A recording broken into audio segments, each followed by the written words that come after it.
வணக்கம் இடமலம் நேயர்களே. ரஜினி கமல் ப்ராஜெக்ட்லேருந்து சுந்தர் சி விலகி போயிருக்கலாம். ஆனால் தமிழ்நாட்டுக்கு நிரந்தரமான டைரக்டர் நம்ம எம்.கே. ஸ்டாலின் அவர்கள்.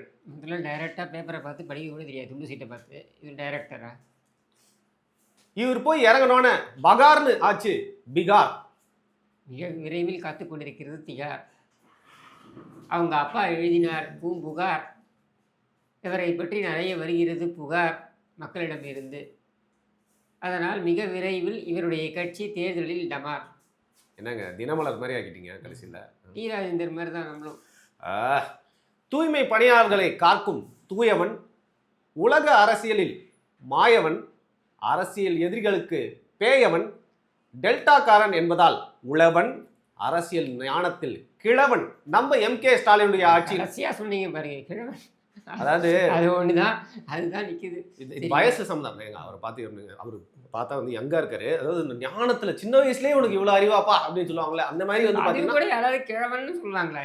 சொல்லுவாங்க. தப்பான இது இல்லைங்க. சரிங்க, ஒரு பெரிய ஞானத்தை ஓகே. ஞான சூன்யம். தமிழ்ல ஒவ்வொரு வார்த்தைக்குள்ள 1000 அர்த்தங்கள் இருக்கு. புரியுதா உங்களுக்கு? சொல்றேன், ஞானத்துக்கு கூட ஞான சூன்யம். எங்க இப்படி பேசிட்டு இருக்கீங்க? இன்னைக்கு நம்ம வந்து என்னதான் தமிழ்நாட்டில் சங்கிகளால் காலே எடுத்து வைக்க முடியல அப்படின்னா வந்து பார்த்தீங்கன்னா நம்மளுடைய எம்.கே. ஸ்டாலினுடைய திராவிட ஆட்சி தான் வந்து காரணம். 3வது முறையாக வந்து பார்த்தீங்கன்னா வந்து பிஜேபி ஒரு பிரதமர் எலெக்ஷன் நின்று வந்து மோடி திருப்பி ஆட்சிக்கு வந்துட்டாரு. இப்போ பிகாரையும் வந்து பிடிச்சிட்டாங்க. பட் இன்னைக்கும் வந்து பிகாரில் அவங்க ஏற்கனவே ஆட்சியில் இருந்தாங்க. திருப்பியும் வந்து பார்த்தீங்கன்னா டாமினண்ட்டாக தனியாக வந்துட்டாங்களேங்க. கூட்டணி கட்சிகளோட உதவிலாம் இப்போ தேவையில்லை. இதை பார்த்தா என்ன தோணுதுன்னா, இவங்களை ஸ்டாப் பண்ணுறதுக்கு யாரா வருவான்னு எல்லா ஸ்டேட்லையுமே கேட்டுகிட்டே இருக்காங்க. பட் எல்லாருக்குமே தெரிஞ்ச ஒரே ஆன்சர், பாஜகவையே நடுநடுங்க வைக்கும் ஒரே நம்ம முதல்வர் எம்.கே. ஸ்டாலின் தான் வந்து பார்த்தீங்கன்னா பிஜேபி. என்ன பேசிக்கிறாங்க தெரியுமா? முக்கியமாக முசாஃபர்பூரில் போய் பேசினார். முசாஃபர்பூர்ன்றதை எழுதி காமிக்க சொல்லுங்க ஸ்டாலினால். முடியாது. சரியா? சரி, அது பரவாயில்ல. அந்த முசாஃபர்பூரில் போயிட்டு அவர் பேசுகிறாரு. இந்த ஒரு ஓட்சோரிக்கு எதிராக ஒரு யாத்திரை நடத்தினாங்க இல்லையா? யாத்திரையோ ஒரு இது நடத்தினாங்க, ப்ரோக்ராம் நடத்தினாங்க. அங்கே போய் அவர் பேசினார். அங்கே அவர் வந்ததுக்கு அப்புறம் தான் இவருடைய சகாக்கள்லாம் வந்து இந்து மதத்திற்கு எதிராக பேசியது அப்படின்ற பரப்புரை. இந்து மதத்திற்கு எதிராக பேசியது ஒன்று. அது வந்து மத்திய பிரதேச தேர்தலிலே அது வந்து மிகப்பெரிய அளவில் அது எதிரொலிச்சுது. நம்ம எல்லாருமே பார்த்தோம். மம்தா பானர்ஜி கூட வந்தாங்க. இவங்க சின்ன பையன் ஏதோ பேசினா அதெல்லாம் கொண்டு வந்து எங்களோட வந்து நீங்கள் மிக்ஸ் பண்ணாதீங்க, தீதியே பயந்துட்டாங்க. ஜெய்யோ அப்படின்னு சொல்லி தீதிக்கே பீதிங்கிறீங்க. ஆமாம், தீதிக்கே பீதியை ஏற்படுத்தினாங்க இவங்க. இதில் பார்த்தீங்கன்னா இவர் போய் பிரச்சாரம் வேறு பண்ணார் இதே மாதிரி. அங்கே எங்கே வெஸ்ட் பெங்காலில் போயிட்டு பெங்காலி பார்த்துட்டு. ஆமாம், அது இங்கே பார்க்கலையா?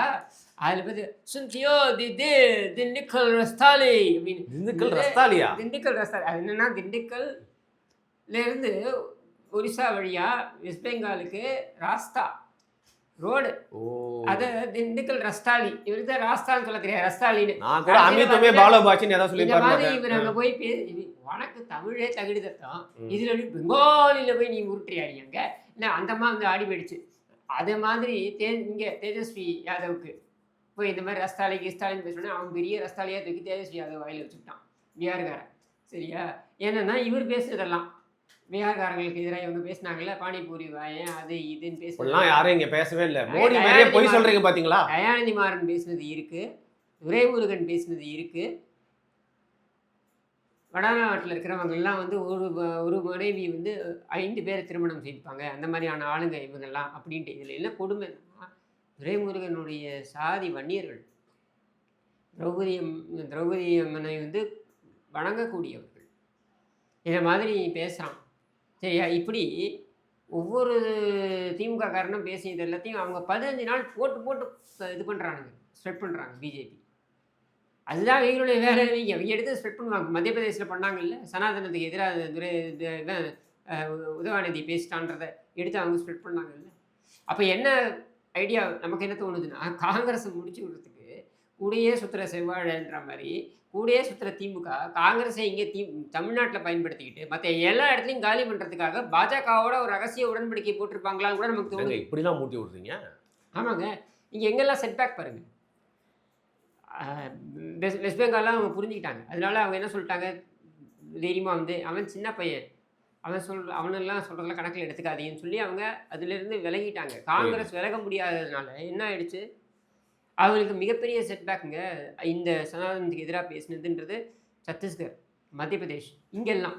சரியா? இப்போ பீகாரில் அங்கேயும் இதே மாதிரி போய் நின்று இவர் பேசினோடனே இவங்க பீகார்காரங்களாம் எப்படி இப்படிலாம் பேசினாங்க பாருங்கன்ட்டு.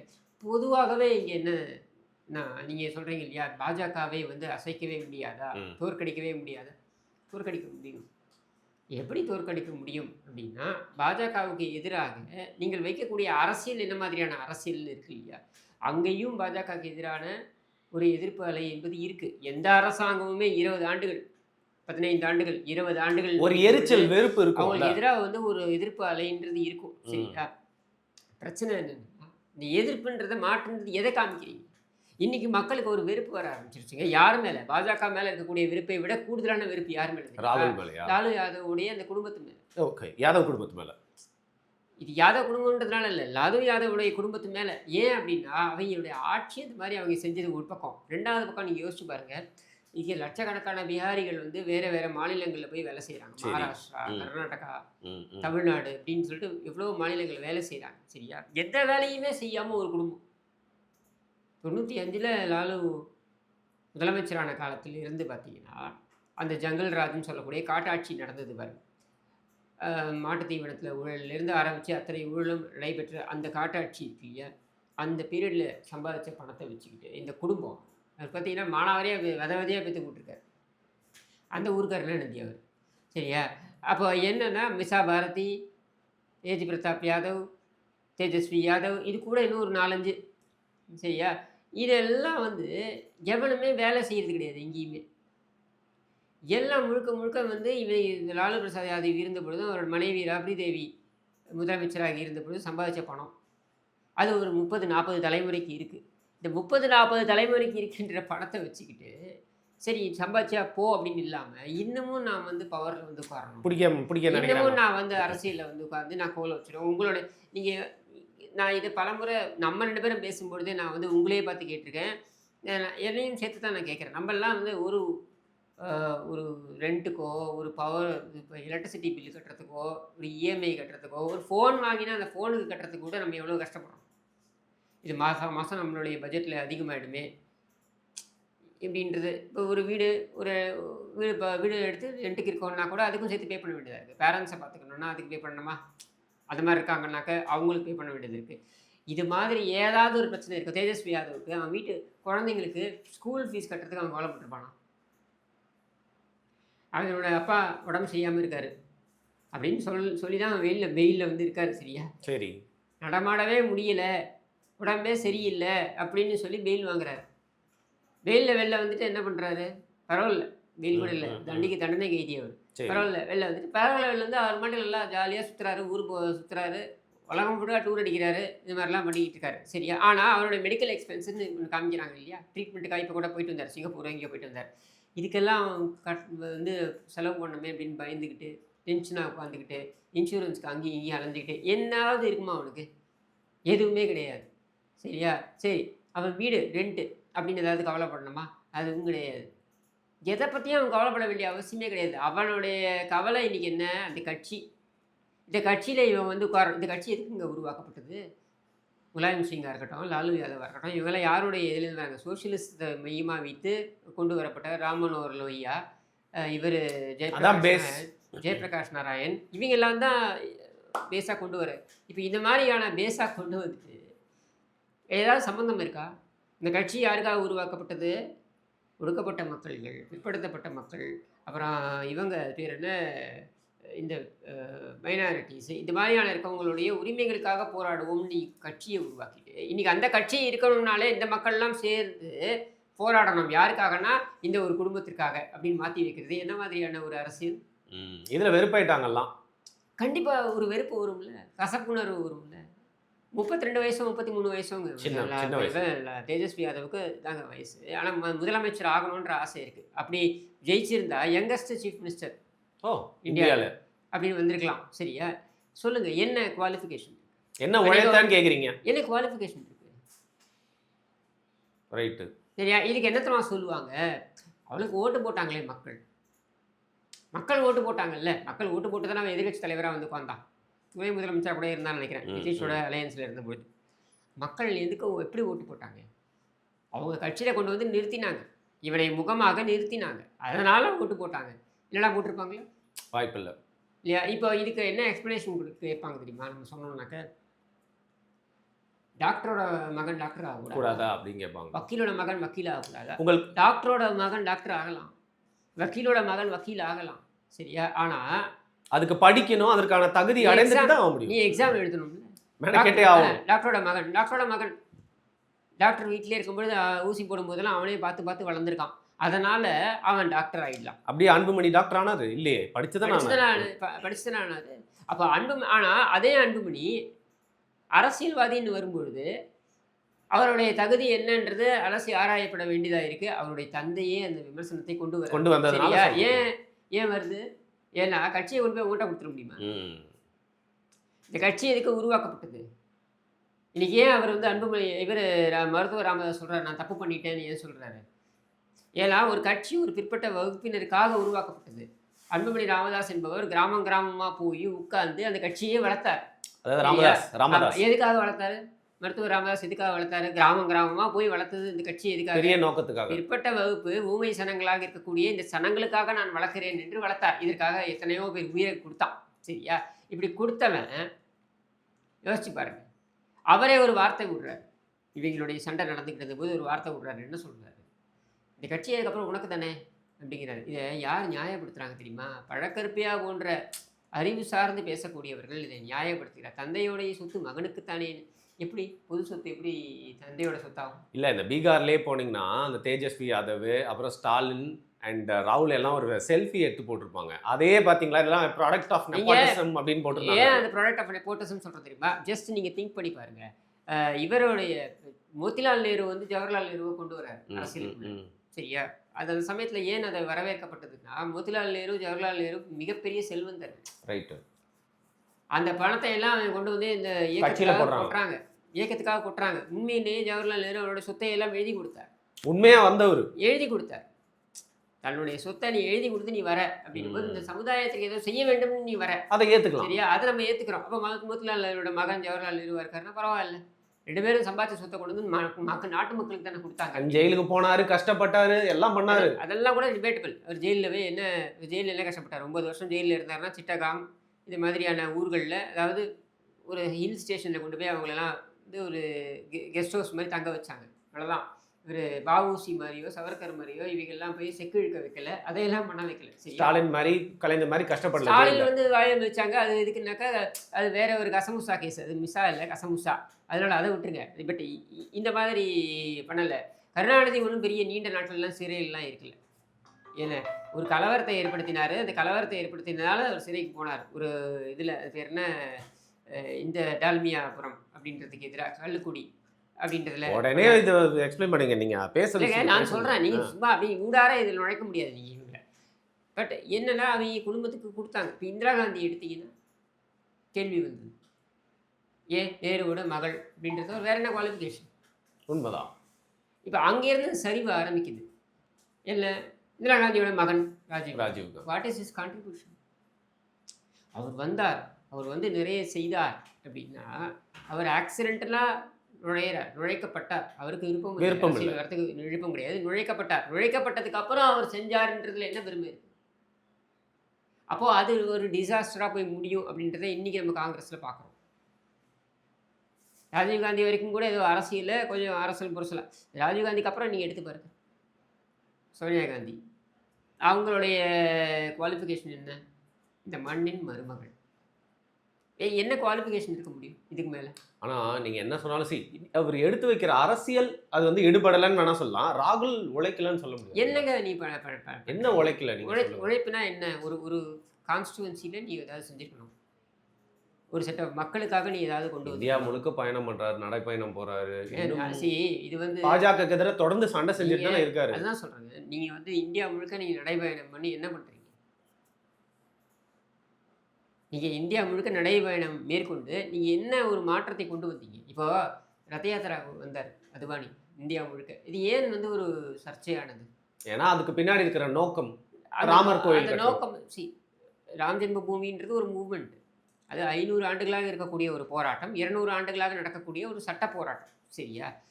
இதில் தன்னை இணைத்து கொண்டது பாஜக. சரியா? காங்கிரஸும் இணைத்து கொண்டது. காங்கிரஸும் ராஜீவ்காந்தி வந்து அந்த ஷிலான்யாஸ் அப்படின்றத பூஜை செய்வதற்காக திறந்து விட்டது, இதெல்லாம் அவரும் பண்ணார். எல்லாமே அரசியல். அரசியல்வாதிகள் வந்ததுக்கப்புறம் அந்த அந்த அந்த மூவ்மெண்ட்டோடைய திசை மாறி போனதுன்றது நம்ம எடுத்துக்கலாம். பட் அதையே நம்ம விமர்சிக்கிறோம். சரி, இப்போ ஏன்னா வெறுப்பை விதைத்தது அப்படின்னு சொல்லி. அது மாதிரி இப்போ ராகுல் காந்தி செய்யக்கூடியது என்ன? நீ யாத்திரை என்ற பேரில் நான் இந்தியாவை இணைக்கிறேன், பாரத் ஜோடோ யாத்ரா அப்படின்னு சொல்லி நீ போயிட்டு நீ எல்லா இடத்துலையும் வெறுப்பு தானே விதைக்கிற. நீ பேசக்கூடிய அந்த லெஃப்டிஸ்ட் எண்ண ஓட்டம் கொண்ட ஒரு பார்வை இருக்கு பாருங்க, அந்த பார்வையை பெருவாரியான மக்கள் என்னங்க லெஃப்டா இருந்துட்டு நீ ரைட்டா வந்து பிஜேபி மாதிரியே மாறுன்னு சொல்ற மாதிரி இருக்கு. நான் லெஃப்டா இருக்கணும்னு சொல்ல, ரைட்டாகவும் இருக்கணும்னு சொல்ல. காங்கிரஸ்க்குன்னு ஒரு தனித்தன்மை இருக்கு. அந்த தன்மை என்ன தெரியுமா? லெஃப்ட் ரைட் சென்டர் மூணுத்தையும் சேர்த்து இருக்கக்கூடிய ஒரு ஒரு ஒரு பார்வை கொண்டதா இருக்கு. நீ அப்படி பண்ணலையே. சரி, எனக்கு இது சொல்லுங்க. அப்போ அதை ஏத்துக்க மறுக்கிறாங்க. இன்னொன்று, யூ ஆர் ரிப்பீட்டட்லி நீங்க என்ன பண்றீங்க, உங்களுடைய ஃபார்முலா இருக்கு இல்லையா, இந்த ஃபார்முலா எடுபடலை.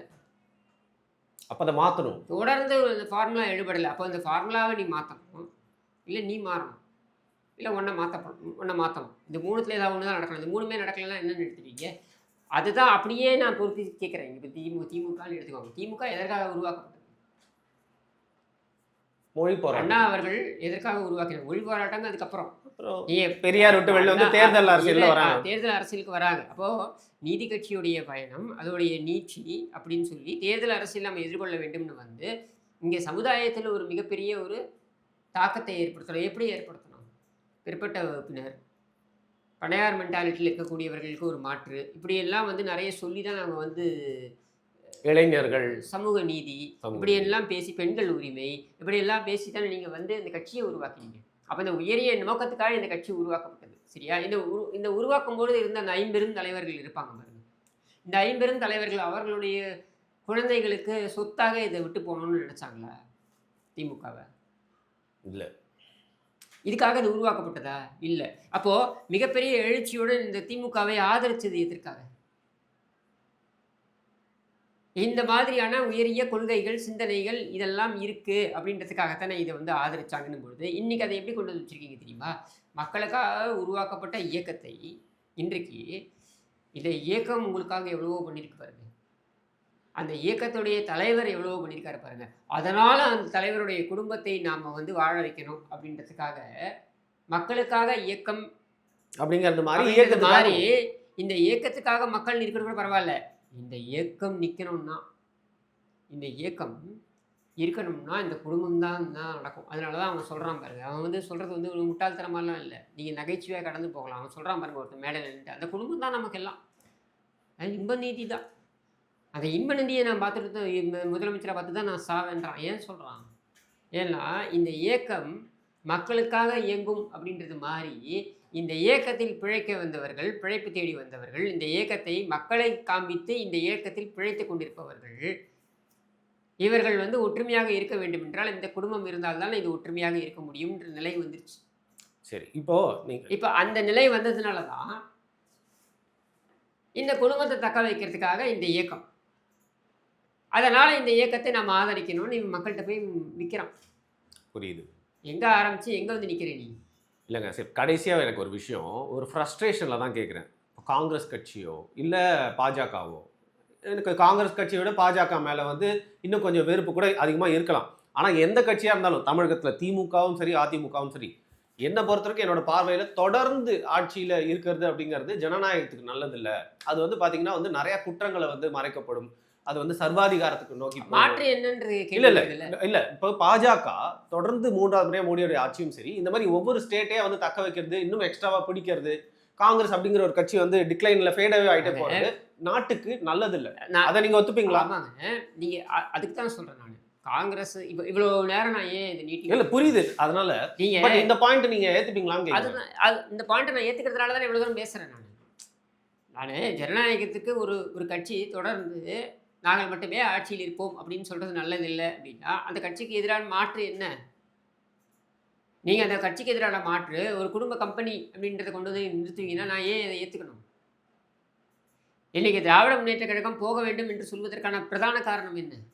இல்லை, இதோட டிஸ்அட்வான்டேஜ் என்னன்னு கேட்குறேன். கண்ட்ரிக்கு தொடர்ந்து இந்த மாதிரியான ஒரு கட்சி வந்து ஆட்சியிலே இருக்கிறது என்ன டிஸ்அட்வான்டேஜ்னு நீங்கள் வந்து இப்போ ராகுல் காந்தி தான் எங்களுடைய சீஃப் கேம்பெயினர்னு சொல்கிற அளவுக்கு கொண்டு வந்து எடுத்துட்டீங்கல்ல.